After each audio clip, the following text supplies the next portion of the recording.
Hey buddy, welcome back. Quick favor before we start.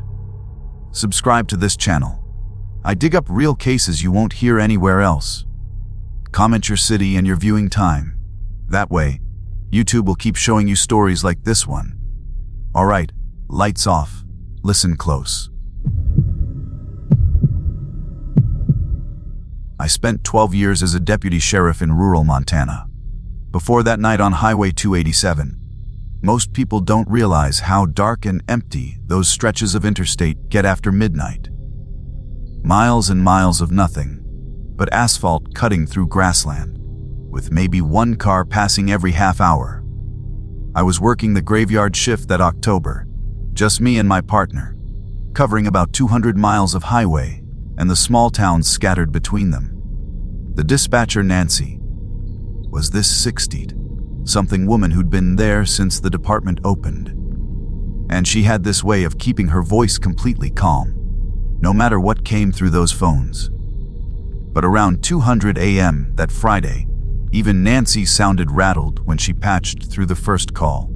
A trucker heading south had called 911, saying he heard a woman screaming somewhere near mile marker 47. Said it sounded like she was being murdered right there on the shoulder. By the time I got there 15 minutes later, I found his rig pulled over with the engine still rumbling, driver door hanging open, and no sign of him anywhere. The cab still smelled like fresh coffee and cigarettes, and his logbook was open on the passenger seat with an entry half finished. The pen had rolled onto the floor. I called out for him, swept my flashlight across the tall grass on both sides of the road, but there was nothing. Just the endless chirping of crickets and the distant hum of power lines. His wallet was still in the center console, $200 in cash untouched, and his cell phone was on the dashboard showing the 911 call still connected. I radioed Nancy to check if the trucker had called back, or if another unit had picked him up somewhere, but she said the line just went dead after he'd reported his location. While I was processing the scene, she got another call, this time from a woman in a sedan about 3 miles north. Same story, horrible screaming coming from the roadside. Sounded like someone in agony. I told Nancy to keep the woman on the line and floored it up there. But when I arrived 8 minutes later, I found another abandoned vehicle.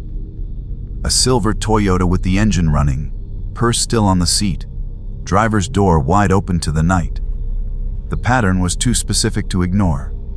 Both vehicles found with doors open, engines running, personal belongings untouched, and both drivers had called about hearing screams before vanishing.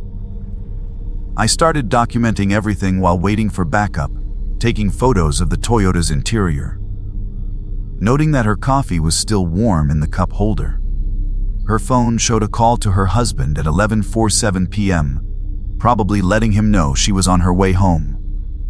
That's when Nancy's voice crackled through my radio again, and this time she was talking fast, saying she had a teenage girl on the line who was pulled over near mile marker 52, crying and begging for help.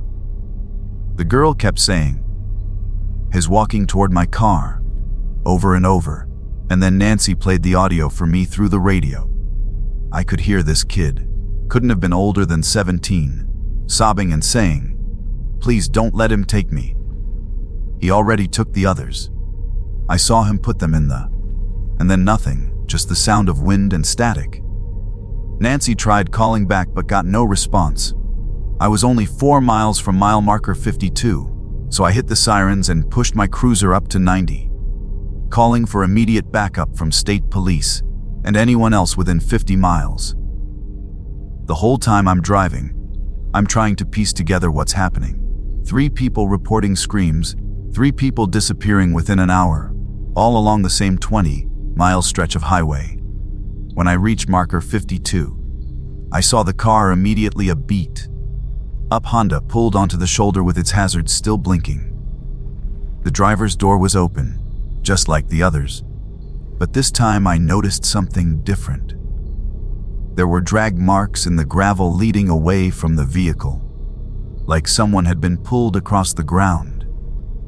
I followed them with my flashlight for about 30 feet before they just stopped right at the edge, where the shoulder met the grass, as if whoever made them had been lifted up and carried from that point. My backup was still 20 minutes out when I made the decision to search the area on foot, keeping my radio open and updating Nancy every few minutes. The grass along the highway was waist high in most places, and as I pushed through it with my flashlight, I started noticing these weird indentations in the ground, like paths where something heavy had been dragged repeatedly over time. They all seemed to lead in the same direction, parallel to the highway, but about 50 yards from the road itself. That's when I heard it for the first time. A woman's voice, high, pitched and desperate, definitely screaming, but something was wrong about it. The sound was coming from multiple directions at once, echoing in a way that didn't make sense for the open landscape. It would start from my left, then suddenly seem to come from behind me, then from straight ahead, like someone was circling me in the darkness while screaming. But the really disturbing part was that the scream never changed. Same pitch, same duration, same desperation, like a recording being played over and over. I drew my weapon and kept moving toward where the drag paths converged, and that's when I saw the van. A white commercial vehicle with no plates, parked in a shallow ravine that would be completely invisible from the highway. The back doors were open, and I could see what looked like electronic equipment inside, speakers and amplifiers, and some kind of control panel with dozens of switches and red LED lights blinking in sequence. The screaming was definitely coming from those speakers, looping every 45 seconds or so, and I realized this sick bastard had been using recorded screams to lure people off the road. But where were the victims? I called it in to Nancy, gave her the van's description and location, and started checking the surrounding area. About 10 feet from the van, partially hidden under a tarp and branches, I found what looked like a storm cellar door built into the ground. The kind you'd see on old farmsteads, except this was in the middle of nowhere, with no structures around for miles. The metal handle on the cellar door was worn smooth from use, and fresh dirt had been scattered around it, like someone had opened it recently. I could hear muffled sounds coming from below, not screaming but movement, maybe voices. I radioed my exact coordinates to Nancy and told her to redirect all backup to my location immediately, that I'd found something underground and needed the tactical team. She said the state police were still 12 minutes away, and I had to make a choice: wait for backup and risk losing whoever was down there, or go in alone. The sounds from below were getting more urgent, like someone banging on metal, and I kept thinking about that teenage girl who'd called 40 minutes ago, begging not to be taken. I positioned myself to the side of the door, yanked it open, and immediately the smell hit me, dampness mixed with motor oil and something else, something chemical like chloroform or ether. A narrow staircase descended into darkness, and I could see light flickering at the bottom, shadows moving across the walls. I announced myself as law enforcement and started down those stairs, each step echoing in what sounded like a much larger space than I expected. At the bottom, the cellar opened into a room about the size of a double garage, lit by a single work light from the ceiling. Against the far wall, I saw them 5 people, sitting on the floor with their hands zip, tied behind their backs and duct tape over their mouths, including the teenage girl from the Honda and the truck driver from the first call. They were all awake, eyes wide with terror, frantically nodding toward the corner of the room I couldn't see from my position. I swept my gun in that direction and saw him, a man in his 40s, average height, wearing stained coveralls and holding a syringe in one hand. He had this perfectly calm expression, like he'd been expecting me, and behind him was a tunnel entrance carved into the dirt wall, probably leading to another exit somewhere. He didn't run or attack, Just set the syringe down carefully on a metal table, covered with more zip ties, rolls of tape, and bottles of what looked like sedatives. "You're earlier than I expected," he said, his voice completely casual, like we were discussing the weather. "Usually takes at least 2 hours before anyone checks the vehicles properly. Small town departments, you understand." He took a step backward toward the tunnel, keeping his hands visible, but moving with practiced confidence. And that's when I noticed the timer on the table, a digital display counting down from 3 minutes and 14 seconds. "That's connected to the ventilation system," he explained, gesturing with his chin towards some PVC pipes running along the ceiling. "When it hits 0, this room fills with carbon monoxide from a generator I've got running about 100 feet through that tunnel. You can try to get them all out, or you can come after me, but you definitely can't do both." The victims started making muffled screaming sounds through their gags, thrashing against their restraints, and I could see the pure panic in their eyes as they understood what he was saying. He backed into the tunnel entrance and added, "Oh, and cutting their zip ties takes about 30 seconds per person if you're careful not to slice their wrists. Math's not in your favor, deputy." He disappeared into the tunnel, and I had to make the fastest decision of my career. I ran to the victims, pulling out my knife and starting with the teenage girl since she was closest. The zip ties were the heavy-duty kind, multiple loops around each wrist, and he was right. It took me nearly 40 seconds to free her hands without cutting her.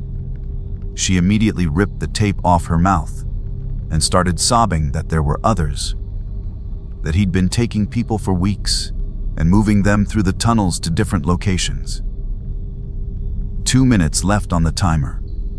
I managed to cut the trucker free and handed him my knife, telling him to free the others while I tried to find the ventilation controls. The PVC pipes all led to a junction box near the stairs, but it was welded shut. No way to access it quickly.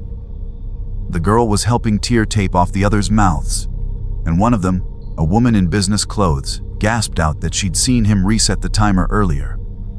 The code was PON473, PUDIed on the keypad next to the display. 45 seconds left. I punched in the code while the trucker was still cutting the last person free, and the timer stopped at 32 seconds. The red digits frozen, but still glowing in that dim light. The relief lasted maybe 2 seconds before we heard the rumbling from the tunnel. He was collapsing it from the other side, and dust started pouring into the room.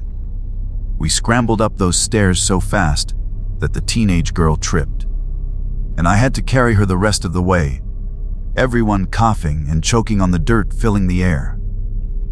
When we burst out into the night, my backup was just arriving. 3 state police cars and 2 ambulances, screaming down from the highway. I pointed half of them toward where I estimated the tunnel would exit. Probably another ravine or hidden spot, while the EMTs started checking the victims. The girl grabbed my arm and told me there was something else I needed to know. She'd heard him on a radio earlier, talking to someone he called dispatch, giving updates on the collections, which meant he wasn't working alone. Within 3 hours, we had 40 officers combing every inch of that highway corridor, and they found 2 more underground chambers, both empty but recently used, with the same setup of restraints and sedatives. The tunnel system connected all 3 sites, roughly 2 miles of hand-dug passages that must have taken years to complete. We never caught him that night. He had ATVs stashed at 2 exit points, and by the time our helicopters arrived, he'd vanished into the wilderness. But here's what still haunts me. When the FBI tech team analyzed the audio equipment in his van, they found over 200 different recorded screams, each one labeled with a date and location, going back 8 years across 6 different states. The investigation revealed he was part of a network, guys who called themselves collectors, who would grab people off remote highways and trade them like inventory. We rescued 17 more victims over the next month, following leads from that night, but he personally was never found. Sometimes when I'm driving alone at night and I hear a strange sound off the highway, I wonder if he's out there somewhere, setting up another trap, playing another recorded scream to lure someone into the darkness.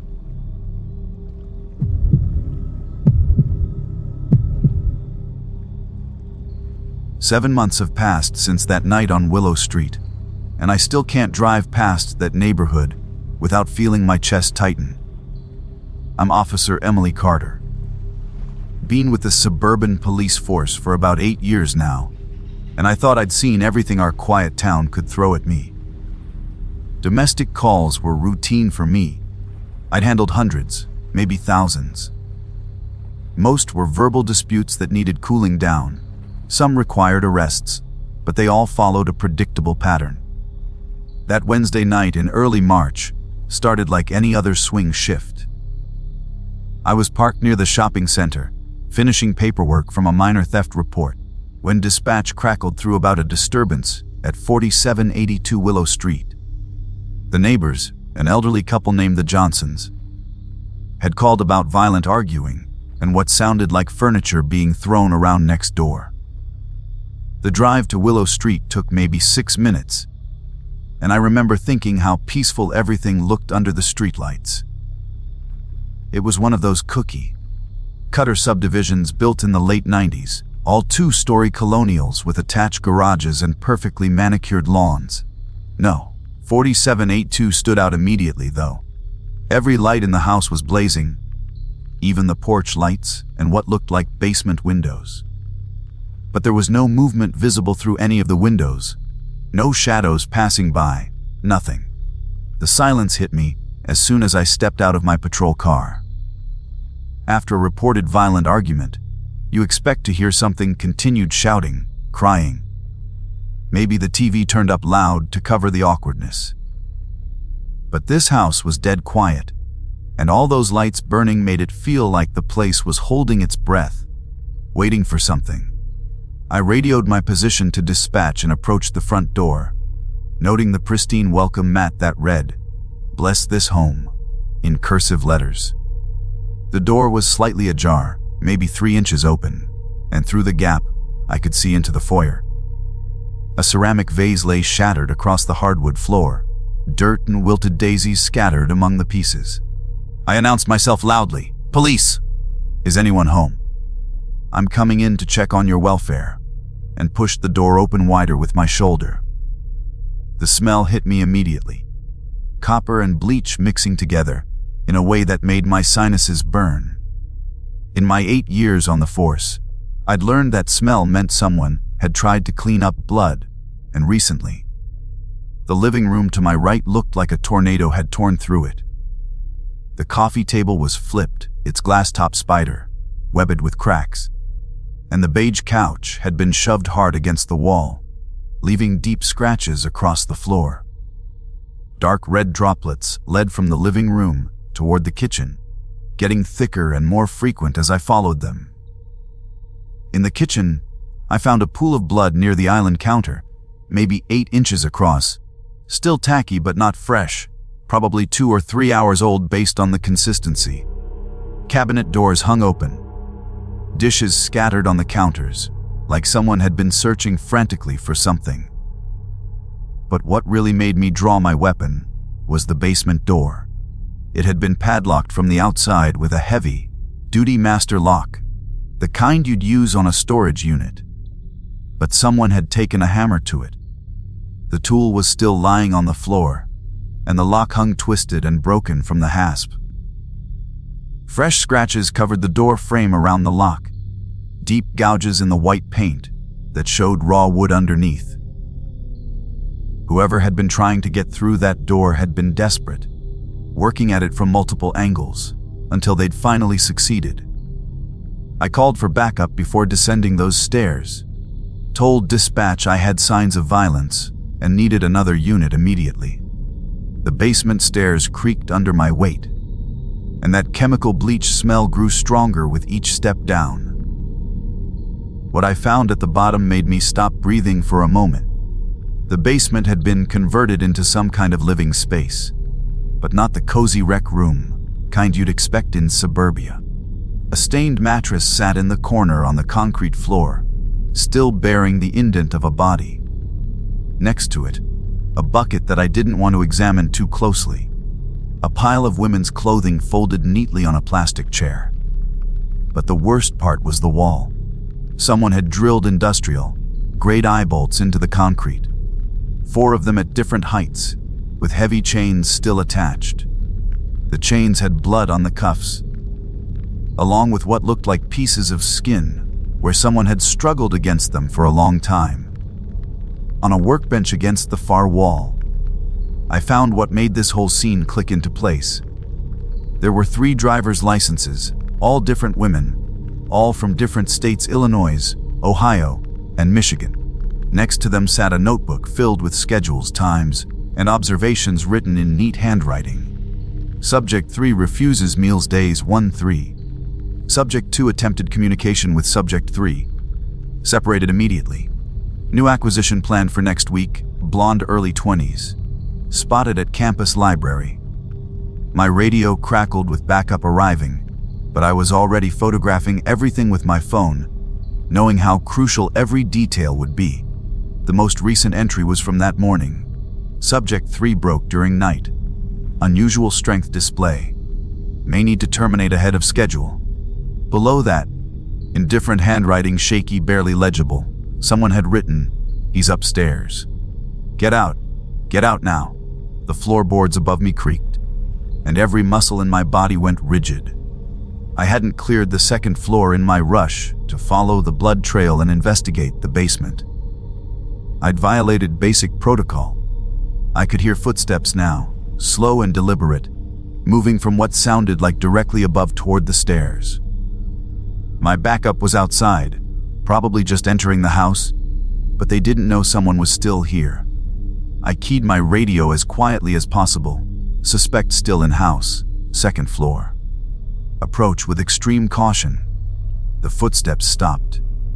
Then I heard running, heavy boots pounding across the floor above, heading toward the back of the house.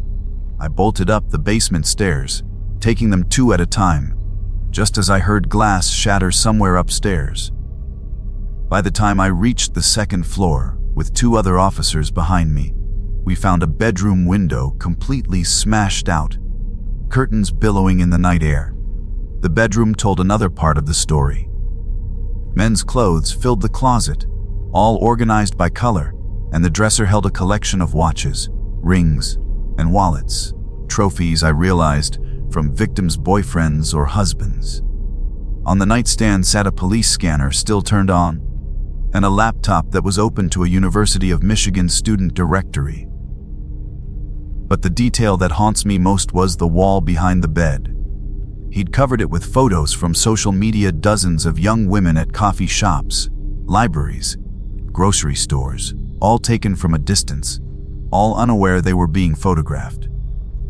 Each photo had notes written in red marker: 2, lives with roommates. Perfect. Isolated jogging route. Parents visit monthly, no.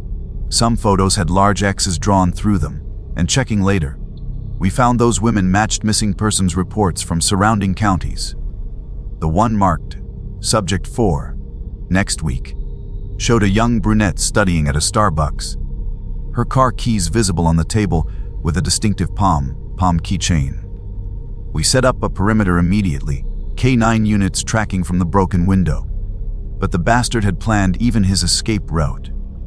He'd left a rope ladder attached to the window frame, leading down to a shed roof, then to a fence that backed up to a wooded area behind the subdivision. The dogs lost his scent at a creek about a quarter-mile in, where we found tire tracks from what looked like an ATV he'd stashed there. Inside the shed, we discovered he'd been preparing for this possibility. There were bags of clothes, cash and various currencies, hair dye, and 3 different sets of fake IDs with his photo, but different names: Robert Brennan, a James Whitfield, Christopher Vaughn. We had no idea which, if any, was his real name. What we did know was that he'd been operating for at least 18 months. Based on the earliest dated photos, and the 3 women whose IDs we found were just the most recent victims. The forensics team worked through the night, and by morning, we'd identified the blood in the kitchen as belonging to Melissa Harding, the woman from Illinois whose license we'd found. The other 2 women were Ashley Novak from Ohio and Jennifer Tam from Michigan. Here's what we pieced together: one of them, probably Melissa, based on the blood volume and the desperate message, had somehow gotten free while he was out. She'd broken the basement door lock from the inside. We found her blood on the hammer handle and tried to help the others escape, but he came home before they could all get out. The neighbors heard the struggle as he tried to regain control, furniture crashing as Melissa fought back with a desperation that gave her that unusual strength. He'd noted she'd wounded him too. We found his blood mixed with hers on a kitchen knife left in the sink. The other 2 women had gotten out during the chaos, we learned later, running barely clothed through backyards until they reached a house 6 blocks away, where they pounded on doors until someone let them in and called 911. But Melissa never made it out. We found her body 2 days later, buried in fresh concrete in the garage of another house he'd been renting under one of his fake names, 3 towns over. The coroner said she'd fought until the very end, defensive wounds covering her arms, his DNA under her fingernails. She'd saved 2 lives with her courage, creating enough chaos for Ashley and Jennifer to escape while she held him off. The house on Willow Street turned out to be just one of 3 properties he was using. The second was that garage where we found Melissa, and the third was a cabin up near the state forest, where he'd been taking his victims, initially before moving them to the suburban basement.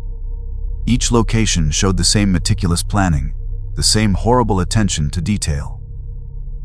We found journals dating back 3 years, documenting his research and methods, how he'd studied police response times, neighborhood patterns, and even attended community meetings to blend in as a concerned resident.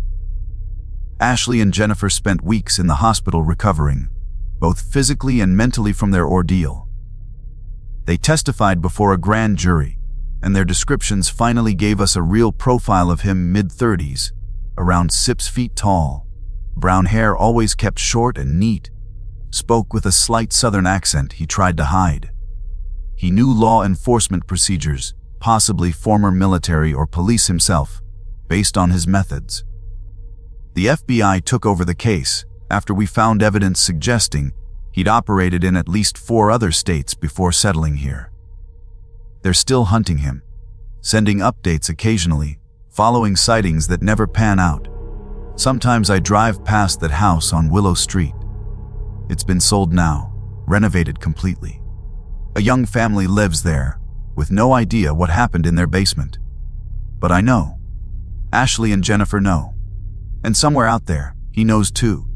Probably watching another coffee shop, taking more photos, making more lists. That's what keeps me up at night. Not what I found in that house, but knowing he's still out there, planning to do it all over again.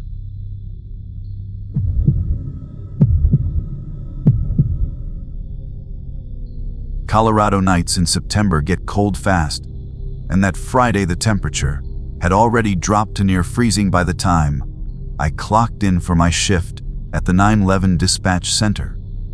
8 years I'd been answering emergency calls in our small mountain town, and the job had become part of my DNA, the weight of the headset, the glow of multiple monitors, the constant awareness that someone's worst moment might come through my line at any second.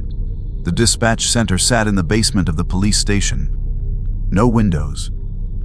Just fluorescent lights that buzzed faintly overhead and made everything feel disconnected from the outside world. My coffee had gone cold within minutes, but I didn't care. Friday nights usually kept us busy enough that I'd forget about it anyway. 2 other dispatchers worked alongside me that evening. Carol at the far end dealing with fire and medical, and Kevin handling highway patrol. The clock on the wall showed 10:45 p.m. when I stretched in my chair, rolled my shoulders, and reached for that cold coffee. In exactly 2 minutes, a call would come through that would fundamentally change how I understood fear, how I processed danger, and why I eventually walked away from a job I once loved. The red light blinked on my console at 10:47 p.m., and when I answered, I heard breathing first. Rapid, shallow, like someone trying not to hyperventilate. Then came the whisper, so quiet my brain took a second to process actual words. "Someone's in my house." The caller identified himself as Gregory Walsh, address 1847 Pine Ridge Drive, and every word came out strained, barely voiced, as if speaking any louder would bring death to his door. Through his phone, I could hear the distinct creak of floorboards somewhere distant. The kind of sound old houses make when someone's walking slowly, carefully, trying not to be heard themselves. Gregory explained he was locked in his upstairs bathroom, sitting in the bathtub with the shower curtain pulled closed, phone pressed to his ear so hard I could hear his pulse through the connection. His wife, Catherine, and 16-year-old daughter, Megan, were supposed to be in their bedrooms, but he hadn't heard from them since the sound of breaking glass had woken him 5 minutes earlier. I typed rapid notes while keeping my voice professional and calm, dispatching units immediately. But then Gregory's breathing hitched, and he whispered something that sent ice through my veins. "They're not taking anything. I can hear them opening doors, checking rooms. They're looking for us." My training kicked in automatically, while my mind raced with the implications of what he'd just said. I informed Gregory that Officer Daniel Ruiz and his partner were less than 4 minutes away, already speeding down the mountain roads with lights off to avoid alerting the intruders. Pine Ridge Drive was one of those isolated residential streets on the town's outskirts, where houses sat on multi-acre lots separated by thick stands of pine trees that blocked sound and sight from neighbors. I pulled up the house details on my screen, a 2-story colonial built in 1987. Previous calls to the address showed nothing unusual, just a medical emergency 3 years prior when Catherine had fallen off a ladder. Gregory's whispers became more urgent as he reported hearing footsteps on the stairs now, slow and methodical, each step deliberate, as if the intruder knew exactly where they were going. He started giving me descriptions between terrified breaths, at least 2 sets of footsteps. Heavy boots, no voices, just this terrible, purposeful movement through his home. Then he heard something that made him stop mid-sentence. His daughter's bedroom door opening down the hall. The distinctive squeak it made that he'd been meaning to oil for months. The line went silent except for Gregory's breathing, and I found myself holding my own breath, waiting. After what felt like hours, but was probably 10 seconds, he whispered that he could hear muffled voices now, low and steady, coming from Megan's room. Not screaming, not crying, just talking in tones too quiet to make out words. He wanted to leave the bathroom, wanted to get to his family, but I kept him on the line, reminding him that officers were now just 2 minutes away, that his best chance to help his family was to stay hidden and keep feeding me information. That's when things took an even stranger turn. Gregory suddenly said the voices had stopped, and he heard footsteps going back downstairs, multiple sets moving quickly now but still controlled. Through the phone, I heard what sounded like a door closing somewhere in the house, then nothing but the settling sounds houses make at night. Gregory waited another 30 seconds before carefully opening the bathroom door, and I stayed with him as he crept down the hallway toward his daughter's room. He pushed open her door, and I heard him make a sound I'll never forget. Not quite a scream, more like all the air leaving his body at once. The room was empty. Bed still made, window closed and locked from the inside, no sign of Megan anywhere. Gregory's panic escalated as he ran to the master bedroom, calling out for Catherine. his whispers abandoned now in desperate shouts of his wife's name. Through the phone, I heard him throwing open the door, then that same devastating silence. Catherine was gone too. Her reading glasses sat on the nightstand next to an open book, pages still pressed flat, like she'd just set it down for a moment. The bathroom they shared showed her face cream jar open on the counter, a cotton pad beside it with makeup remover, half her nightly routine interrupted. Gregory kept saying it was impossible, that no one could have carried 2 people out without him hearing something more, that the house only had 2 exits, and he would have heard them using the stairs. I tried to keep him focused while typing urgent updates for the responding units, now just 1 minute out. He stumbled through the hallway, checking the guest room, the office, even the linen closet. Each space was empty, but showing those small signs of recent life: a coffee mug here, a phone charger there, a sweater draped over a chair. The house felt lived in but abandoned, like everyone had simply evaporated mid-routine. Officer Ruse's voice crackled through my radio at 10:52 p.m., reporting they were pulling up to the residence.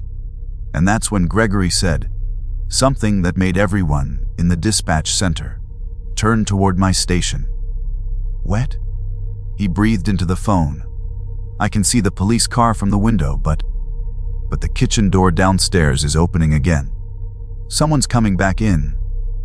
I immediately relayed this to Ruiz, who confirmed they were still in their vehicle, observing the house, seeing no movement outside.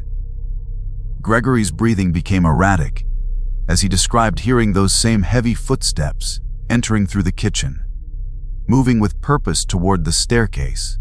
But Ruiz was adamant they had clear sightlines to all entrance points. Nobody was entering or leaving that house. I had Gregory on one line describing intruders inside and Ruiz on the radio swearing the house was sealed tight. No signs of forced entry. No movement visible through any windows. The footsteps Gregory heard were getting closer. He said, coming up the stairs again, but faster this time, not trying to be quiet anymore. Ruiz and his partner drew their weapons and approached the front door, announcing themselves loudly. And that's when Gregory's line did something that still doesn't make sense. It didn't disconnect, didn't cut off, but his voice just stopped mid-word, leaving only the faint sound of breathing that wasn't quite his. The breathing on Gregory's line continued, steady and rhythmic, but wrong somehow, too measured, too calm for someone who'd just been terrified. I kept calling his name, asking him to respond, while Ruiz reported they were forcing entry through the front door.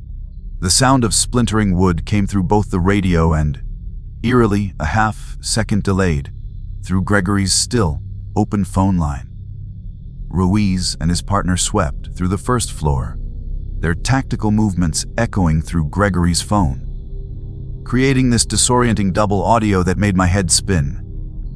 They found the kitchen door locked from the inside, deadbolt engaged, no signs of forced entry anywhere. The dinner table still had 3 plates set out with half-eaten spaghetti, forks resting on the edges like the family had just stepped away for a moment. Steam was actually still rising from a cup of tea on the counter.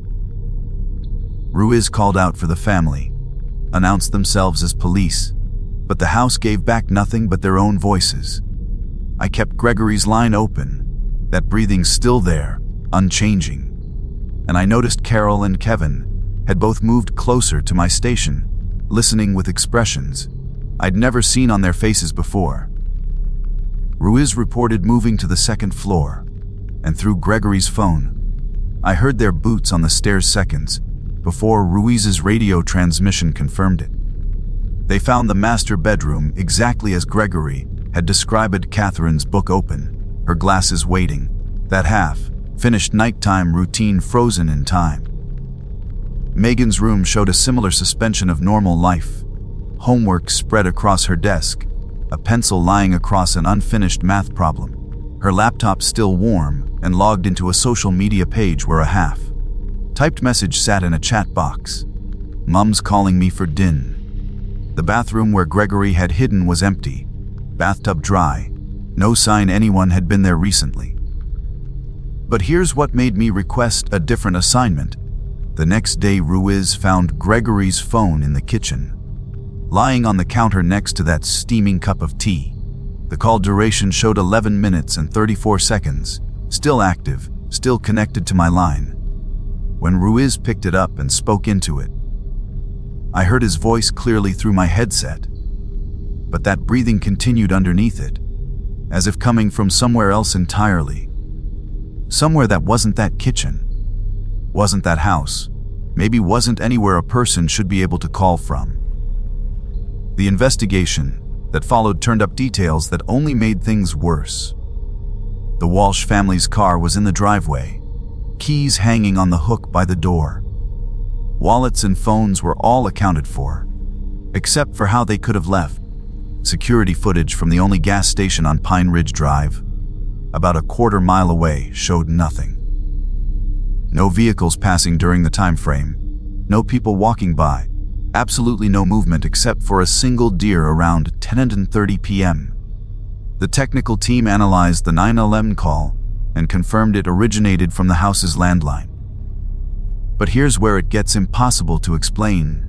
The landline had been disconnected 2 years ago, when the family switched to cell phones only. The physical phone was found in a box in the basement, covered in dust, no battery backup, no connection to any working line. Phone company records showed no activity on that number since 2022. Yet somehow, I had an 11-minute conversation with someone claiming to be Gregory Walsh, describing his house in perfect detail, down to the squeaky door and his wife's reading glasses. What haunts me even more than the impossibility of it all is what we found 3 days later when Ruiz went back to do another sweep. Hidden in the basement ceiling, above a loose tile that looked recently disturbed, they discovered 3 cell phones. Not the family's phones, which were still on the kitchen counter, but older models, the kind people keep as backups. Each phone had a single video file, time stamped from that Friday night. I wasn't supposed to see these videos, but Ruiz showed them to me anyway, maybe hoping I could make sense of what I'd heard. The first showed the house from outside, someone filming through the kitchen window as the family ate dinner, unaware. The second was taken from inside Megan's room while she did homework, filmed from her closet through the slightly open door. The third video was the worst. It showed the upstairs bathroom, filmed from inside the bathroom behind the shower curtain, recording an empty tub at 10:47 p.m., exactly when Gregory claimed to be hiding there. The videos ended simultaneously at 10:58 p.m., the exact moment Gregory's voice had cut out on my line, each cutting to black with the same sound that measured.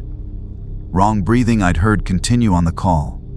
The FBI took over the case within a week, and suddenly everyone involved was signing NDAs and being told to forget what we'd seen and heard. But before they locked everything down, Ruiz discovered one more piece of evidence that explained nothing, but suggested something far worse than a simple kidnapping. In the basement wall behind the water heater, investigators found a crawl space that shouldn't have existed according to the house's original blueprints. Inside were sleeping bags, water bottles, protein bar wrappers, and notebooks filled with the family's daily routines documented for months: when they ate, when they slept, which lights they turned on in which order, even notes about their breathing patterns at night. But the handwriting in those notebooks matched Gregory Walsh's own handwriting perfectly, confirmed by comparison with documents from his home office. The dates in the notebooks went back 6 months, but Gregory's coworkers swore he'd been at work every single day. Security footage confirmed it, and his family had never mentioned him acting strange. The space looked lived, in used recently, but the dust pattern suggested no one had entered it in weeks. The FBI consultant brought in to analyze the scene said something I'll never forget. Either this family was stalking themselves, or someone wanted us to think they were. I quit the dispatch job 2 months after that night. I couldn't handle hearing voices through the headset anymore, without wondering where they really were, who they really were. The Walsh family was never found, despite nationwide searches and their faces on every missing persons database. The house on Pine Ridge Drive stood empty for exactly 1 year before burning down in what investigators called an electrical fire, though no cause was ever definitively determined. Sometimes, I drive by the empty lot where the house used to be, and I swear I can still feel something wrong about that spot, like the air itself remembers what happened. Ruiz transferred to a different state. Said he couldn't work any case without thinking about those videos, about that breathing. The official report, what little of it wasn't classified, concluded the family left voluntarily, though it couldn't explain how or why or where they went. But I know what I heard that night, real terror in Gregory's voice. Real footsteps in that house, and then that breathing that came from nowhere and everywhere at once. The truth is, some cases don't get solved because there's no solution that makes sense in the world we think we understand. And the Walsh family disappearance is one of them. All I know for certain is that somewhere, maybe not in a place we can point to on a map, Gregory Walsh made a phone call that couldn't have happened, describing events that both did and didn't occur, and then vanished along with his family into whatever space exists between possible and impossible.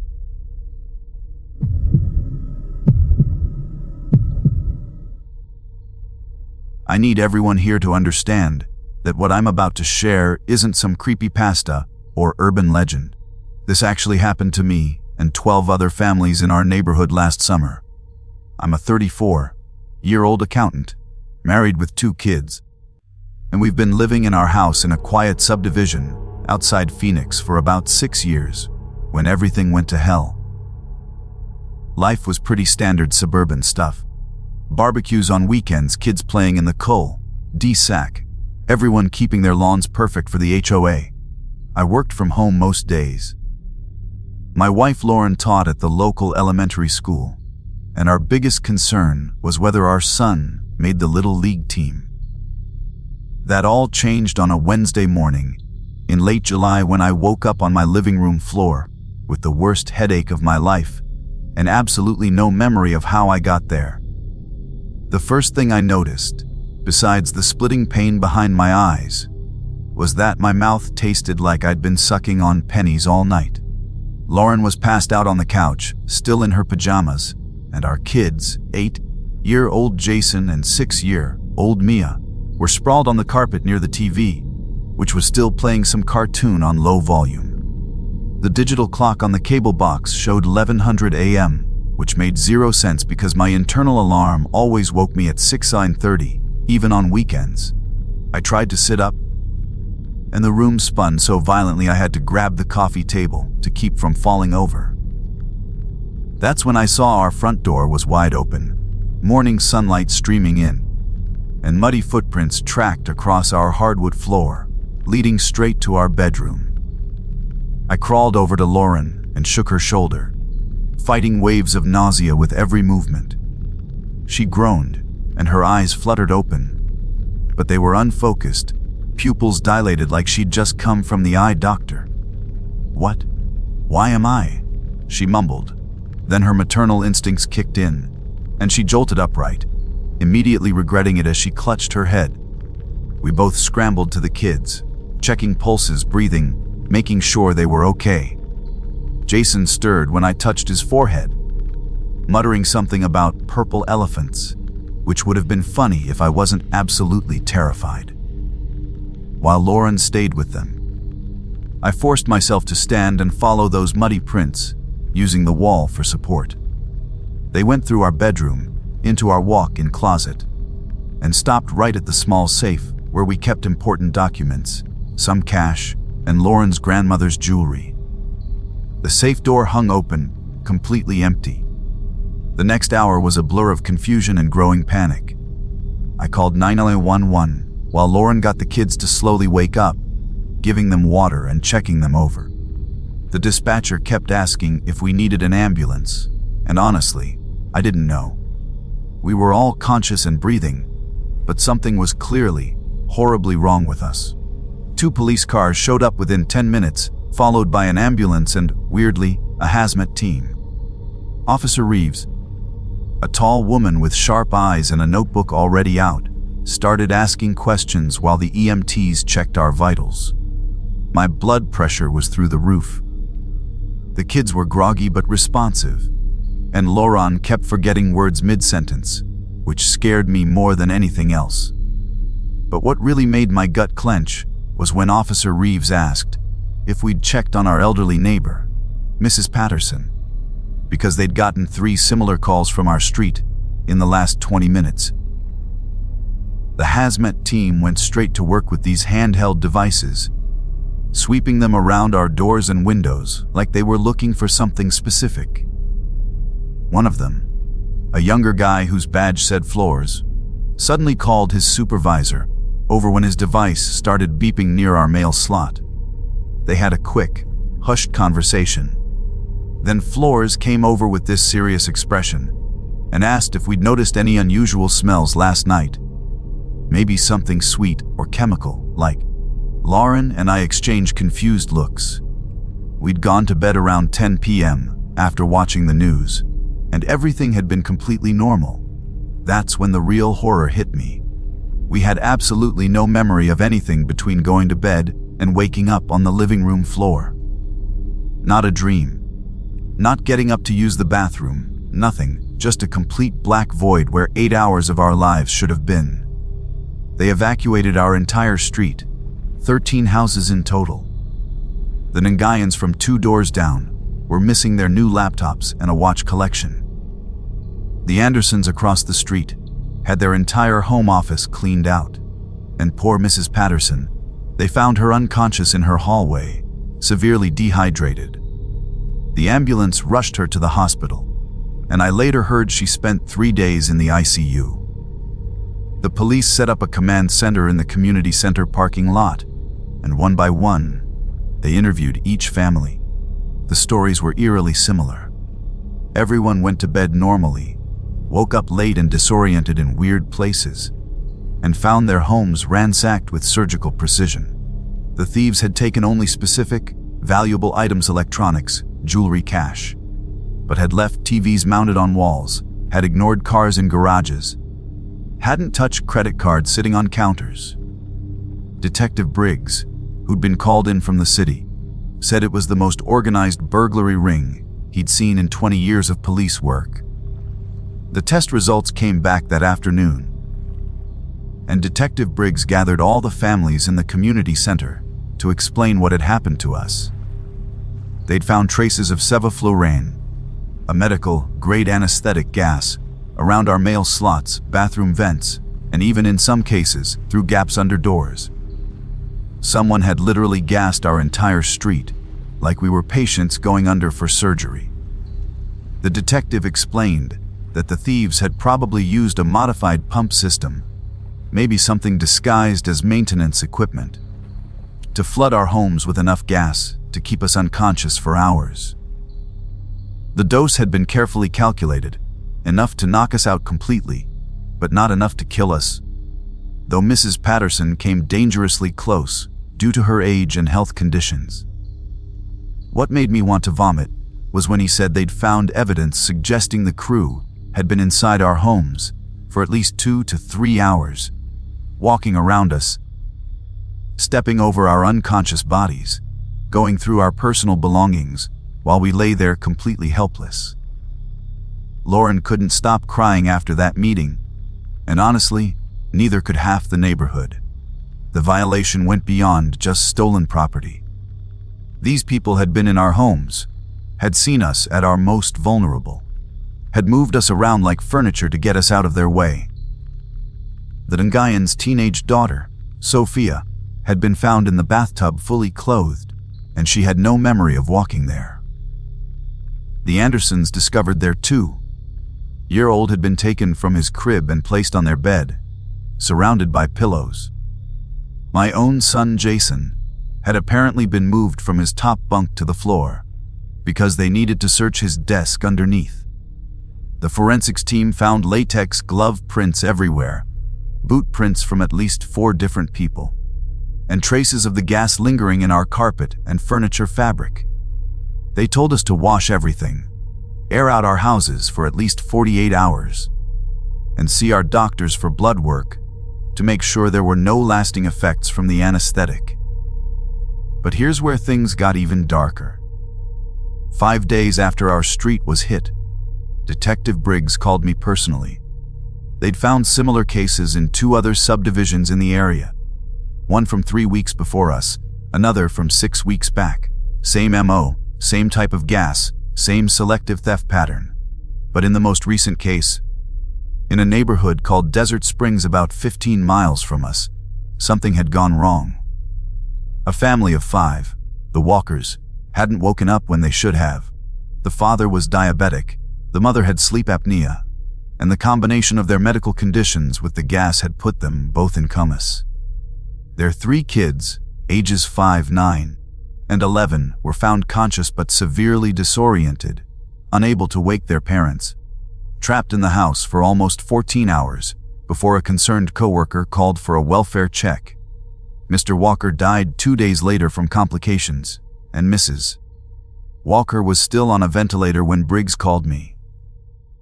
The police started connecting dots they hadn't seen before. 3 families from the earlier robberies had reported strange things in the days before the break-ins. A van from a fake pest control company asking to inspect for termites, a woman claiming to be from the water department checking meters, 2 men in hard hats examining telephone poles and taking photos of houses. The Andersons remembered a guy had knocked on their door 3 days before the robbery, claiming he was updating maps for a delivery service and asking weird questions about how many people lived there and what time everyone usually went to bed. Lauren suddenly remembered finding our mail slot slightly bent 2 weeks before the incident, like someone had tried to measure it or test something. We'd thought nothing of it at the time. The police theorized the crew had been casing neighborhoods for weeks, maybe months, learning routines, identifying targets, calculating exactly how much gas they'd need for each house based on square footage and number of occupants. Then came the breakthrough nobody expected. 2 weeks after our robbery, the Nungian's daughter, Sophia, was scrolling through her Instagram when she started screaming. She'd found a photo posted by someone she didn't recognize, taken inside their living room while they were all unconscious. The photo showed her father slumped in his recliner, with a timestamp 2:00 a.m. on the night of the robbery. The account belonged to someone using the name Night Shift Crew 702, and when the police traced it, they found dozens of similar photos. Families passed out in their homes across 3 states, spanning 8 months. The sick bastards had been documenting their crimes like trophies. The FBI got involved immediately, tracking the account through various IP addresses to a rental house in Nevada. When they raided it, they found the pumping equipment. Tanks of sevoflurane stolen from a medical supply company, detailed maps of neighborhoods with houses, marked in different colors based on vulnerability, and notebooks full of surveillance notes about hundreds of families, including which kids had which bedrooms, and what time everyone's lights typically went out. The arrests made national news.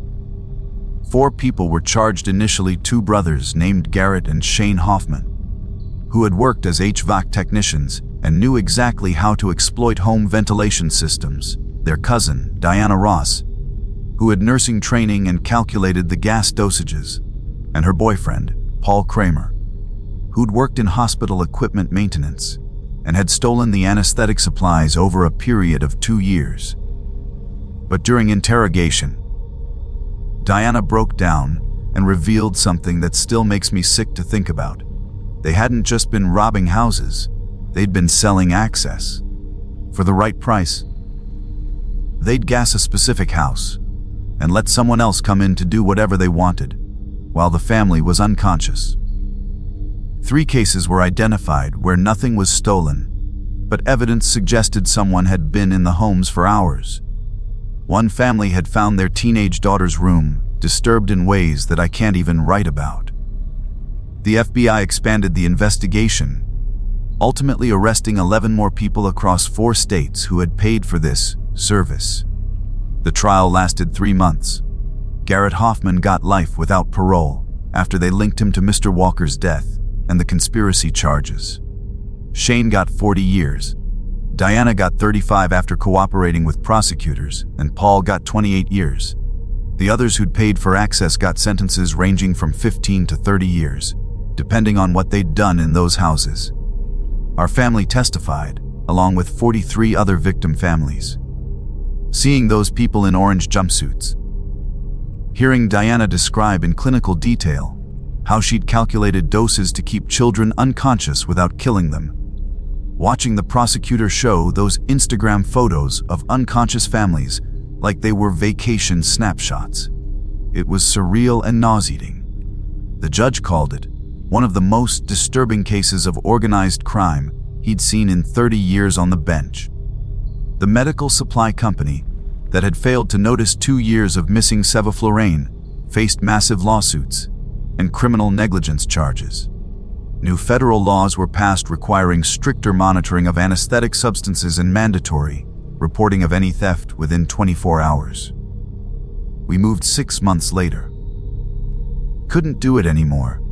Couldn't sleep in that house knowing strangers had walked through it while we lay there helpless. Couldn't walk past the mail slot without remembering. Couldn't look at our neighbors without seeing their own haunted expressions. We installed a fortress of security in our new place: cameras, motion sensors, reinforced doors, sealed mail slots, everything. Lauren still checks on the kids 3 or 4 times every night. Jason won't sleep on the top bunk anymore, says it makes him feel too exposed. Mia, who doesn't really remember that night, just knows that mommy and daddy get scared sometimes and need extra hugs. The insurance covered our stolen items, but some things can't be replaced. Lauren's grandmother's jewelry had been in her family for generations. And more importantly, our sense of safety is just gone. I still wake up some mornings in a panic, checking the time, making sure I can remember going to bed, terrified that I'll taste pennies in my mouth. The therapist says it's PTSD, that it'll get better with time. Maybe she's right. But every time I hear about a strange van in someone's neighborhood or see a utility worker I don't recognize, I call the police. Every single time. Because now I know that monsters don't need to hide under beds or in closets. Sometimes they just need a pump, some stolen medical supplies, and a floor plan.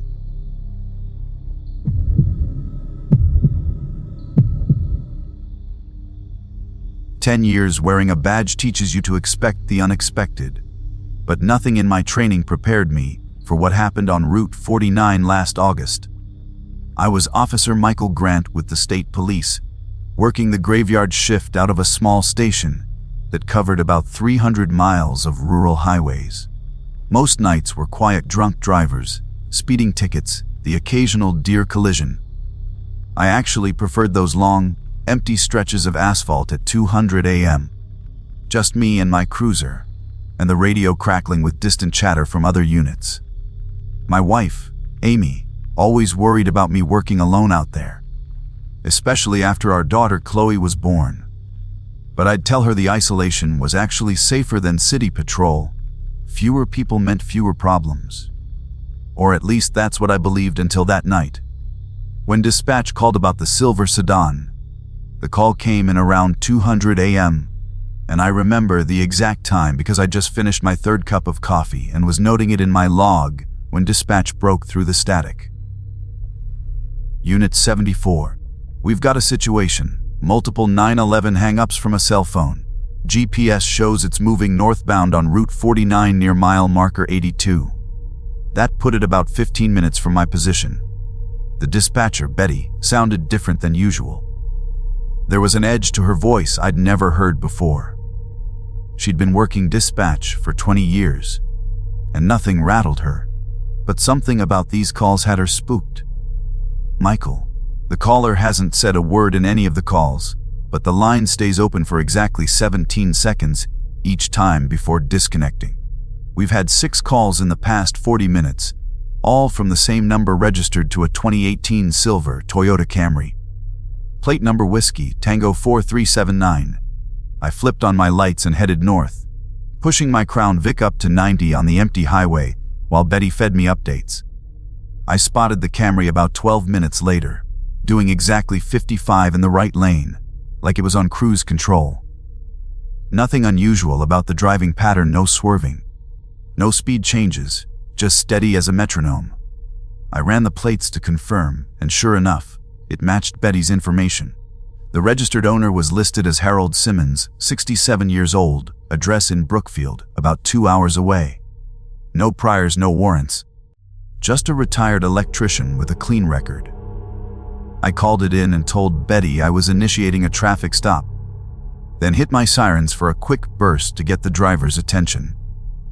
The Camry immediately began slowing down and pulling onto the shoulder, textbook perfect, like whoever was driving had done this before.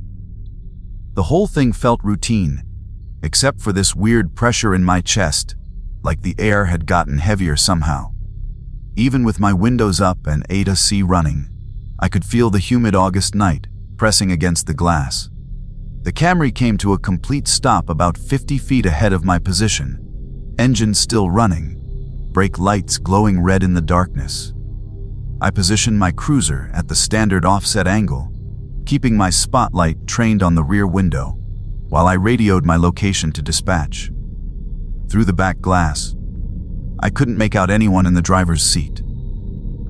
The angle and the tinted windows made it impossible to see clearly. I waited the usual 30 seconds, watching for movement, checking my mirrors for any approaching vehicles. The highway was completely dead in both directions, just empty asphalt disappearing into the darkness beyond my headlights. That's when I noticed the driver's door was slightly ajar, maybe an inch or two, like someone had pulled the handle but hadn't pushed it fully open. The interior dome light wasn't on, which meant either the bulb was out or someone had deliberately disabled it. I grabbed my flashlight, unclipped my holster retention strap out of habit, and stepped out into the thick night air. The walk to the Camry felt longer than it should have, maybe 20 steps that stretched out like a mile. My boots crunched on the gravel shoulder, and I could hear crickets in the tall grass beside the road, their rhythm almost hypnotic. As I approached the driver's side, I kept my flashlight low using proper approach technique while announcing myself, "State Police. I need you to keep your hands where I can see them." No response. The door was definitely cracked open, and through the gap, I could smell something strange. Not marijuana or alcohol, but something medicinal and sharp, like hospital disinfectant mixed with copper. I reached for the door handle with my left hand, while keeping my right near my weapon, then slowly pulled it open. The driver's seat was empty. Completely empty. The engine was still running, the radio playing some talk show at barely audible volume. And there on the dashboard was a cell phone, screen lit up, showing an active call to 911. The timer showed 17 seconds and counting. My training kicked in before my brain could fully process what I was seeing. I immediately stepped back, scanning the immediate area while calling it in. "Dispatch. I've got an abandoned vehicle, engine running, no driver present. There's a cell phone here with an active 911 call." Betty's response came through with static, "Michael. That's the 7th call. It just connected 40 seconds ago." The math didn't add up. I'd been watching this car for at least 2 minutes before approaching. Nobody had gotten out. I swept my flashlight across the passenger seat, the back seats, even the floor. Everything was pristine, untouched, except for one detail that made my throat go dry. The driver's seat was still warm, and the seatbelt was buckled. Not just buckled, but adjusted to fit someone roughly my height. And when I looked closer, there were fresh indent marks in the leather, like someone had been sitting there moments ago. I backed away from the vehicle and did a full 360-degree scan of the area. The shoulder dropped off into a drainage ditch about 4 feet deep, filled with kudzu and brambles, so thick you couldn't see the bottom. On the other side of the highway, there was nothing but pine forest. The trees packed so tight their trunks looked like prison bars in my flashlight beam. If someone had run into those woods, I would have heard them crashing through the underbrush. If they'd gone into the ditch, they'd still be fighting through those vines. The phone on the dashboard suddenly went dead, exactly at 17 seconds, just like Betty had described. Then, while I was still staring at it, it started dialing 911 again on its own. Not a pocket dial, not a malfunction. I could see the screen clearly, showing someone navigating through the phone app, selecting the keypad, and deliberately entering 911, except nobody was touching it. My mouth went completely dry as I watched invisible fingers tap the green call button. Betty's voice crackled through my radio again, but this time she sounded panicked. "Michael, we just got another unit's dash cam footage from earlier tonight. A cruiser passed that same Camry going southbound 3 hours ago near exit 15. She paused, and I could hear her breathing heavily. "Michael, the footage shows someone in the driver's seat, but the thermal imaging isn't picking up any heat signature. The person, shaped figure in the seat, is reading the same temperature as the air around it." I was already moving back to my cruiser when she continued. "We ran the plate history. That car has been spotted on traffic cameras at 14 different locations tonight, always driving exactly the speed limit, always staying in the right lane. Michael Harold Simmons died 6 weeks ago. Heart attack at his home in Brookfield. His family reported the car stolen from his driveway 3 days after the funeral. But then they called back the next morning to say it had returned on its own, parked exactly where it had been, with an extra 47 miles on the odometer. I was processing this information when I heard it. The unmistakable sound of a car door closing. Not slamming, just a gentle, deliberate click. I spun around to see the Camry's driver's door was now shut. The phone was gone from the dashboard. The engine was still running, but now the car was in gear, creeping forward at maybe 2 miles per hour along the shoulder. I ran toward it, grabbed the door handle, and yanked it open. The smell hit me harder this time, that medicinal copper scent, so strong it made my eyes water. The seat was ice cold now, like it had been refrigerated, and there were wet marks on the leather that weren't there before. They looked like condensation marks, the kind you get when something frozen sits in a warm place, but the pattern was specific, the outline of thighs, lower back, shoulder blades, human-shaped. The car kept rolling forward, and when I reached in to grab the wheel, my hand touched something wet and viscous on the steering wheel, clear and thick like medical gel. I managed to throw the car into park and kill the engine, then stumbled back to my cruiser to call for backup. My hands were numb where I'd touched that substance, and I could see my breath in the August heat every time I exhaled near where it had made contact with my skin. Betty was trying to tell me something about more cameras, more sightings, but I couldn't focus because I'd just noticed something in my peripheral vision. The Camry's trunk had popped open, just slightly, maybe an inch. I hadn't touched it, hadn't hit any button. I approached it slowly, my service weapon drawn now, because protocol had gone out the window. When I lifted the trunk fully open with my flashlight, I found medical equipment IV bags filled with that clear gel tubes, monitoring devices I didn't recognize. Everything was connected to a car battery with modified cables, still running, still pumping that substance through tubes that led to nowhere. They just ended in mid-air, like they should have been connected to something that wasn't there anymore. That's when I saw the notebook tucked between two of the IV bags. It was a medical chart with Harold Simmons's name at the top, but the dates were all wrong. Entries from after his death detailed notes about treatment, vital signs, medication schedules. The handwriting got progressively worse as the entries went on, from neat medical script to barely legible scratches. The last entry was from that night, just the time 2:47 a.m., and a single word: driving. I was photographing everything with my phone when I heard voices coming from the woods. Not calling for help, not trying to hide, just having a normal conversation, like two people walking through a forest at 300 a.m., was perfectly reasonable. I called out, identified myself as police, but the voices just continued their casual discussion about medical procedures, about keeping tissue viable, about transport windows. They were getting closer, and I could hear branches snapping, but my flashlight beam couldn't find them. The voices were maybe 30 feet away when they suddenly stopped mid-sentence, like someone had hit a pause button. The backup units arrived 14 minutes later, 2 state cruisers and an ambulance I hadn't requested. They found me standing by my car, weapon drawn, watching the tree line. The Camry was exactly as I described, but when they went to examine the trunk, all the medical equipment was gone. Just an empty trunk with no sign it had ever contained anything. The only evidence was the photos on my phone and the residue on my hands that the paramedics couldn't identify. They took samples, but the lab lost them somehow.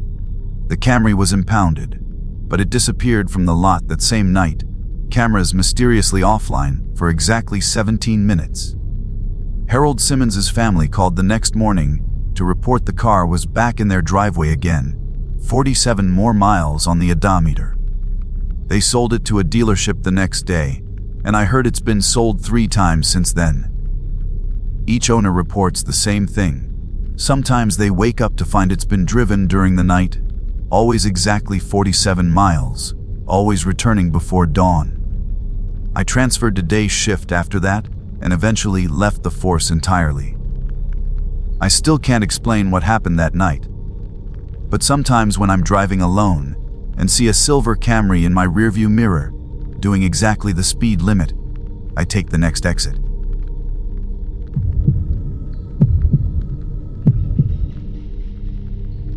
The radio crackled to life just as I passed the abandoned Sinclair station on State Road 78, breaking through 3 hours of absolute silence. Rural Nebraska at night can mess with your head. Nothing but cornfields stretching into darkness, broken up by the occasional farmhouse porch light miles in the distance. Deputy sheriff wasn't exactly my dream job, but after the divorce, those night shift overtime hours were keeping me afloat with the alimony payments. That Friday in late May 2018 had been dead quiet until dispatch patched through an emergency call at 200 a.m. The whole county only had about 15,000 people spread across 900 square miles. So when something real happened out here, you remembered it. And what happened that night still makes me question everything I thought I knew about my job. The woman's voice coming through dispatch sounded young, maybe mid-20s. And you could hear her trying to keep it together while her car engine roared in the background. She said a black pickup truck had been stalking her for 20 minutes straight, riding her bumper close enough that she could see the driver's silhouette in her rearview mirror, then dropping back 30 feet before accelerating hard and doing it again. The high beams would flash in a pattern 3 long bursts, pause, then 2 short ones, like some kind of signal. She'd already tried taking random turns, even pulled into a gas station parking lot, but the truck followed every move. Her location put her at mile marker 23 eastbound in a silver Nissan Altima with plates starting with 4B. I was running patrol 6 miles behind them. Perfect positioning for an intercept. Then she said something that made me floor at the truck had just made contact with her bumper. Not a full ram, but enough to jolt her forward. The line went dead after that. I pushed the Crown Vic up to 95. Watching the mile markers blur past while dispatch tried to reconnect with the caller. Nothing. The asphalt ahead looked like a black river under my headlights, and I kept scanning for any sign of taillights. At mile marker 21, I finally saw them, 2 vehicles about a quarter-mile ahead, the rear one swerving slightly into the oncoming lane before jerking back. The truck was massive, lifted, with those aftermarket LED bars mounted on top that weren't even on. As I closed the distance with lights and sirens going, the whole scene looked wrong somehow. The Altima was maintaining a steady 60 miles per hour, not speeding up or trying to escape, while the truck stayed glued maybe 10 feet behind it. Neither vehicle reacted to my approach at first, like they were locked in some kind of trance, until I got within 100 yards. What happened next still doesn't make sense when I try to piece it together for the reports.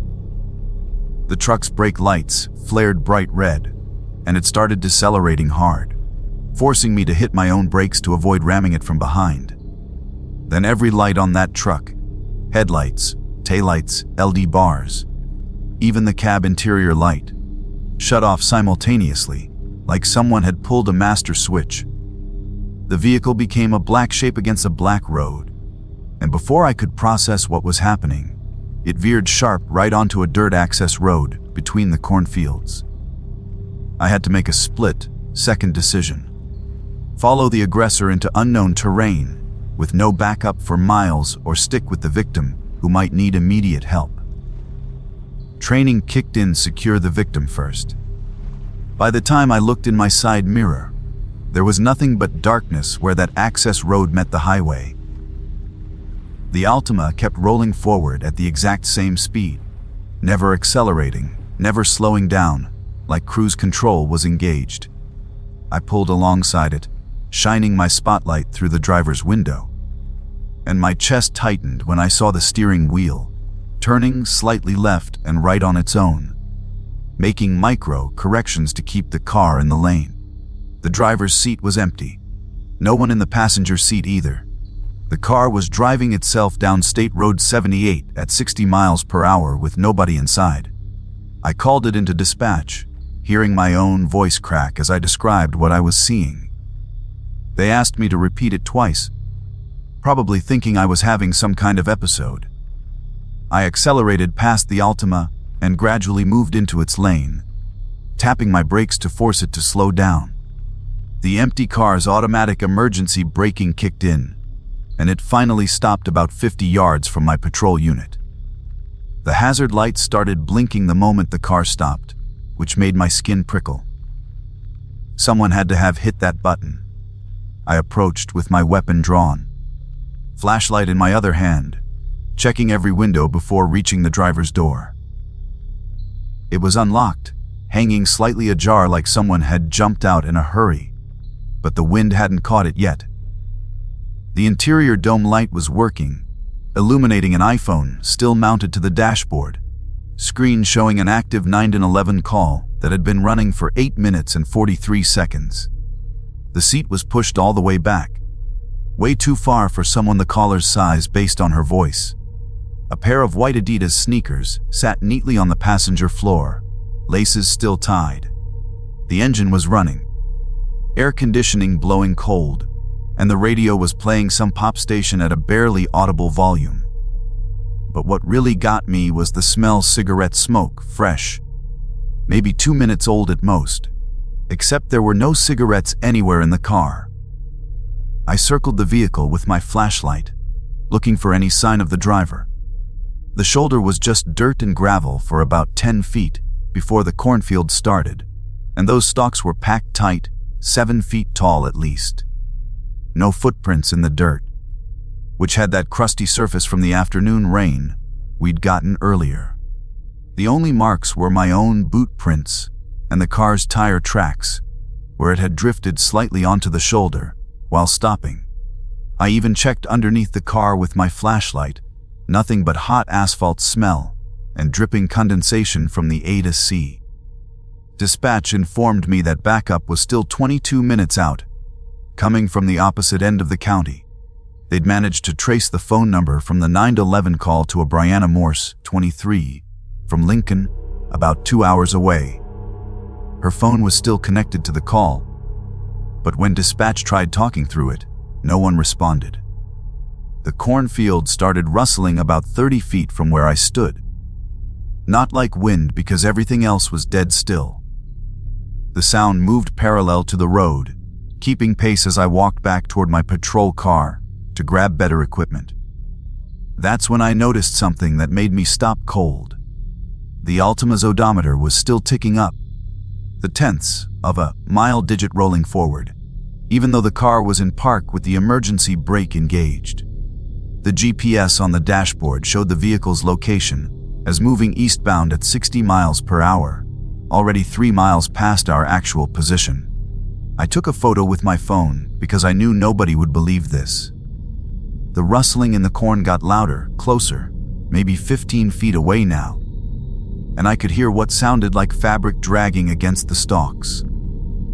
Then my patrol car's radio exploded with static, and through the white noise, I heard a woman's voice, barely audible, saying my badge number over and over again.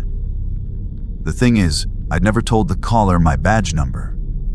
I drew my weapon and backed toward my patrol car, keeping my eyes on the spot where the corn was moving. The static on my radio cut out abruptly, replaced by dead silence. Then dispatch came through, asking if I needed immediate assistance.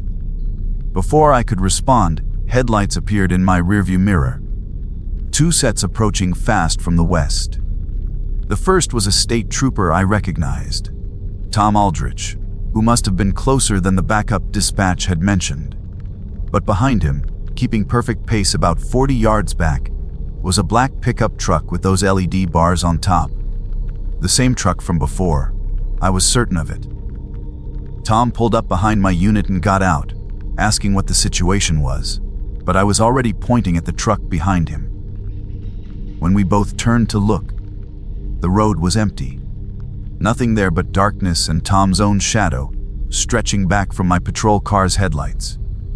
Tom thought I was losing it until he saw the empty Altima, still running, hazard still blinking, and the phone showing that impossible call duration, now at 14 minutes and counting. We searched the cornfield together, walking about 50 yards in with our flashlights, creating crazy shadows between the stalks. That's when Tom grabbed my arm and pointed his light downward. There were footprints in the soft soil between the corn rows, bare feet by the look of them, running parallel to the road. But here's what made us both back out of there immediately. The footprints went for about 20 feet, then just stopped. Not like the person turned around or jumped or anything. They just ended in the middle of a row, with undisturbed soil continuing beyond them. We followed our own trail back to the road and found Brianna's iPhone had finally disconnected from the call. The screen showed 37 missed calls from Mom and a text preview that said, "Where are you? Your car is in my driveway." We had the Altima towed to the county impound lot while Tom and I drove to Lincoln to check out the mother's story. The 2-hour drive felt longer, with neither of us talking much, both trying to make sense of what we'd seen. Around 5:00 a.m., we pulled up to a small ranch house on the outskirts of Lincoln, where Brianna's mother, Susan, was waiting on the porch in her bathrobe, clearly panicked.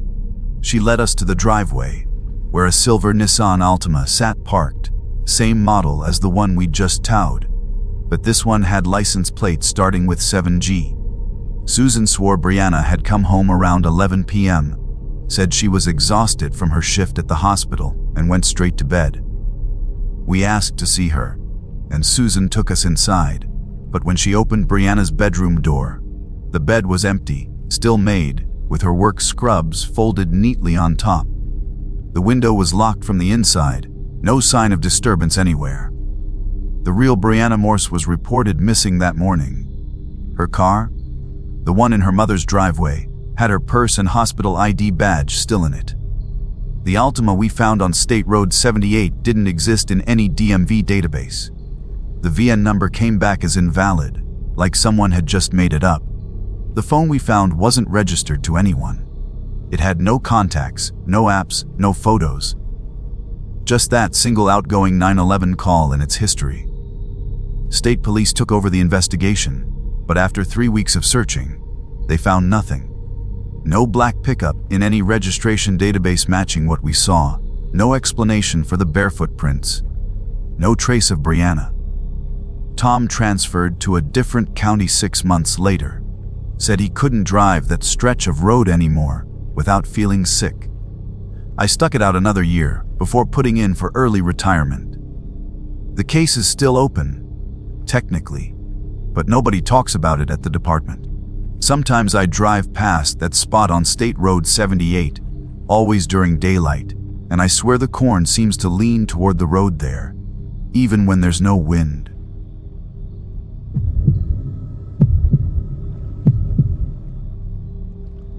I remember that night so clearly, because it started like any other patrol shift, but ended up being one of the strangest calls I've ever answered in my years on the force.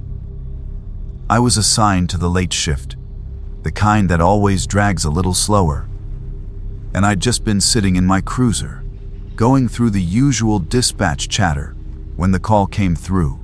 Multiple neighbors had dialed 911 about screams coming from a unit on the 3rd floor of an old apartment building downtown. It wasn't unusual to get noise complaints or even the occasional fight, but the dispatcher emphasized how frantic the callers sounded. That's what pushed me to get there fast. The building itself had a reputation, at least among some of us at the precinct. It was one of those old brick complexes from the 1940s with narrow hallways that smelled like mildew and broken mailboxes stuffed with flyers. People moved in and out constantly, and I'd responded to domestic disputes there before. When I pulled up, the lot was half lit by a flickering lamppost, and a few tenants were huddled outside near the entrance. They looked uneasy, whispering to each other, and when they saw me, one older guy pointed up to the 3rd floor without saying a word. It was clear I was walking into something different. Inside, the stairwell creaked under my boots as I climbed up. The walls were lined with peeling paint, water stains forming odd shapes that somehow made the place look even more unsettling. By the time I reached the 3rd floor, I could hear a faint hum from a television echoing down the hall. Apartment 3C had its door half shut but not latched, the blue glow of the screen spilling through the crack. I called out, "Police," before stepping closer, half expecting someone to open it and start yelling at me. But the only reply was the low drone of the TV and the smell of something burnt wafting through the air. Pushing the door open, I noticed the details right away, things that didn't add up. A pot was still sitting on the stove, smoke curling from whatever had been left unattended inside, like someone walked away mid-cooking. Plates were laid out on the counter, as if dinner was just about to be served. The TV was blasting a late night game show, and a jacket hung over the back of the couch. It looked like someone had just stepped out for a second, except the neighbors swore they heard blood-curdling screams. That contradiction hit me harder than I care to admit, and the silence of the place was thick enough that I caught myself holding my breath without realizing it. I moved further inside, announcing myself again, louder this time. The sound of my own voice bounced off the walls, too sharp against the quiet. The bedroom door was wide open, sheets tossed on the bed like when I'd gotten up in a hurry. In the bathroom, the sink was running with a thin trickle of water, steam fogging up the small mirror above it. I shut the faucet, listening carefully, and that's when I heard it 3 distinct thuds. Not heavy footsteps, not furniture shifting, but more like fists against drywall. It came from the living room wall, just a few feet from where I was standing. I pressed my ear close to the spot, half convinced I'd find a pipe knocking, or maybe a neighbor messing around next door. But the rhythm wasn't mechanical, it was uneven, desperate. 2 knocks, then silence, then a muffled scrape. The hairs on my arms stood up as I realized it wasn't coming from the neighboring unit. It was from inside the wall itself. I stepped back, trying to steady my breathing, and glanced toward the apartment door, wondering if I should call in backup before tearing through the place. Another bang cut through the air, harder this time, shaking a picture frame loose from its nail. It clattered to the floor near my boots, the glass cracking across the smiling faces of some family photo. I shouted again, demanding whoever was in there identify themselves. The only answer was more pounding, now moving along the wall toward the kitchen, as if something, or someone, was crawling behind the plaster. I couldn't wrap my head around how that was even possible, but every instinct told me the tenant hadn't just walked out.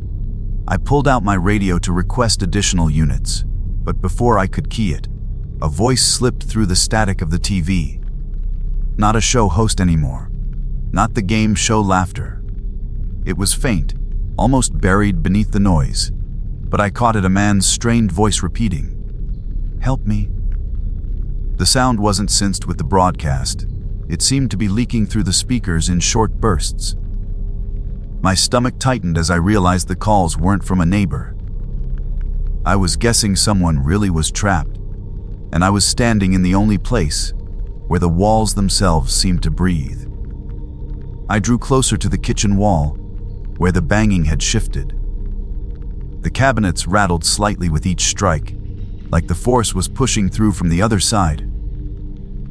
I tapped the drywall with my knuckles, and instantly, another knock responded in sync. That moment confirmed it, someone was back there. I shouted that help was on the way, though my voice cracked a little more than I wanted.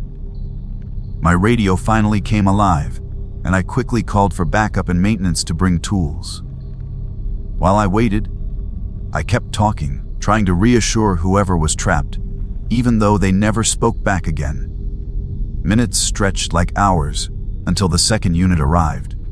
2 other officers rushed in, and with their help, we pulled the stove away from the wall and started working the panel behind it. The drywall crumbled easily, and what we uncovered made the air in the room feel heavier. There was a hollow space, not a simple utility gap, but an actual crawl area that shouldn't have existed according to the building's design. Inside, wedged against the beams, was a man in his late 20s, covered in dust and trembling violently. His fingernails were bloody, his face streaked with sweat and grime. He gasped when we reached for him, like he'd been holding his breath for hours. We pulled him out carefully, and the smell that followed was unbearable. Stale air mixed with rot, as if that space had been sealed for decades. He clung to my arm with surprising strength, eyes darting around the apartment, as if expecting someone else to crawl out after him. He didn't explain how he'd gotten in there or why, and in truth, none of us pressed him too hard in that moment. The paramedics who arrived later kept asking questions, but the man just repeated the same broken phrase, "Put me there." No name, no explanation, just that. The apartment was sealed off for investigation, and I never did learn the full story. The building manager swore there was no record of any hidden crawl spaces, and the maintenance staff had no idea those walls were hollow. Reports were filed, but the case went nowhere, like so many strange ones do.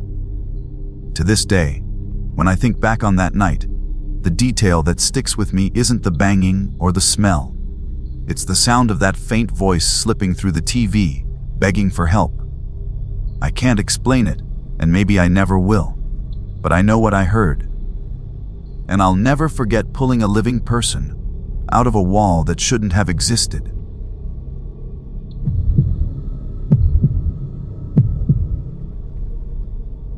I rented a small place in a rundown apartment complex a few years back when money was tight, and I was just trying to keep a roof over my head. The building was one of those beige, peeling rectangles with flickering hallway lights and thin walls where you could hear every neighbor's argument. Rent was cheap, and that was the only reason most of us stayed. People came and went all the time, but there was this strange pattern. Residents would suddenly move out overnight, leaving behind furniture, clothes, even food in the fridge. Management always claimed they left in a hurry or skipped rent, but the way entire units sat untouched made no sense. I kept to myself mostly. I was working odd shifts at a warehouse, and the last thing I wanted was drama with neighbors. Still, I noticed little things. A family down the hall vanished without warning 2 kids, a tired mom who always smelled of cigarettes, and a dad who used to nod at me in the stairwell. One morning, their door was locked with the chain on the inside, but no one ever answered again. A week later, maintenance guys were moving their belongings into dumpsters. No notice, no U-Haul, no goodbye. It rattled me, but in that building, you learned quickly not to ask too many questions. The maintenance supervisor, Mr. Cole Dalton, was an odd figure. He was always around, no matter what hour of the day you came or went. He had this jangling key ring that seemed heavy enough to weigh down his whole belt, and he wore coveralls stained with paint and grease, like he never owned another outfit. He'd strike up conversations in the hall that were just a little too long, like he wanted to know exactly when you'd be home or gone. Once he asked me directly if I ever had trouble sleeping at night in my unit. At the time, I laughed it off, thinking he was just making small talk, but it stuck in my head. Things escalated the night I came home late and heard scraping noises in the walls of my bedroom. At first, I thought it was rats, which wouldn't have surprised me in that place. But when I pressed my ear against the wall, the sound was rhythmic, almost deliberate, like wood shifting against metal. I followed it down to the corner near the floor, where the carpet bulged slightly. That was when I realized the noise wasn't coming from inside the wall. It was coming from beneath the floor. The following day, I asked the neighbor across the hall if she ever heard strange noises. Her name was Linda, an older woman who spent most of her time knitting by the window. She told me in a hushed voice that she heard people whispering at night through the vents. Conversations that didn't belong to anyone she knew in the building. She said she once woke up to the sound of heavy boots directly beneath her bed, even though her apartment was on the 2nd floor.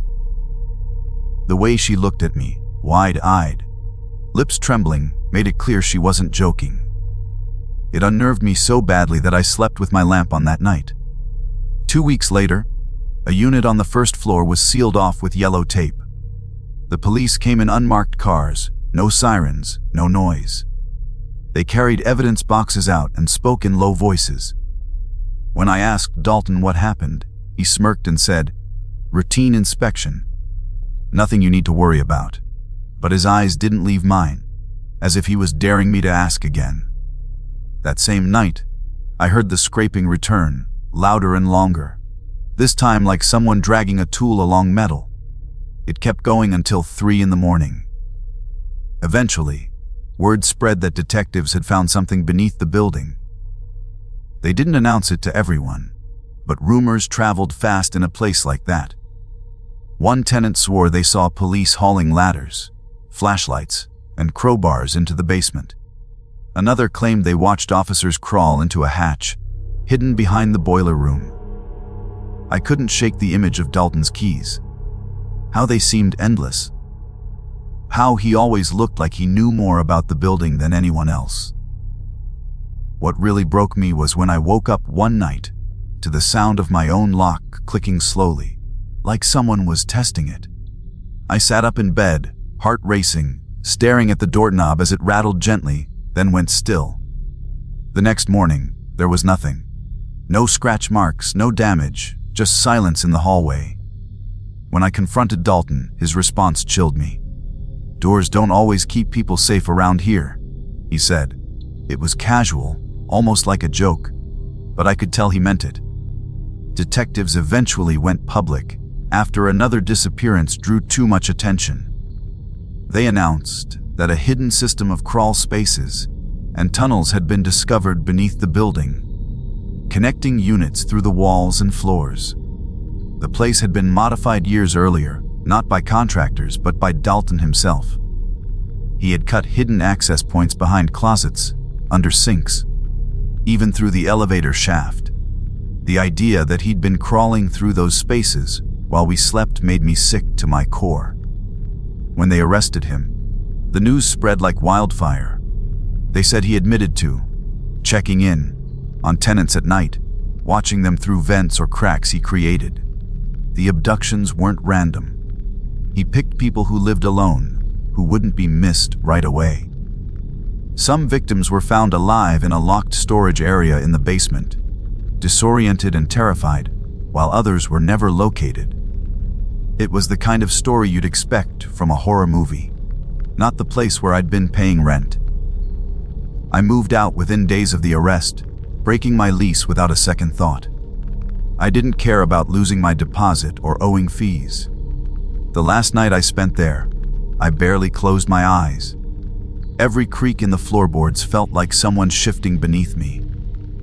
I sat with my back against the wall, staring at the door until daylight broke through the grimy blinds. By then, I already had my car packed with everything I owned. To this day, I still can't stay in apartments with paper, thin walls, or strange maintenance work. If there's a lingering too long in the hallways, I always check the floors, the closets, even the vents before I unpack. People tell me to let it go, that Dalton is locked away for good, but they weren't the ones who heard whispers through the vents or locks clicking in the dead of night. That building taught me one thing. Sometimes the real monsters aren't hiding under your bed. They're the ones who hold the keys.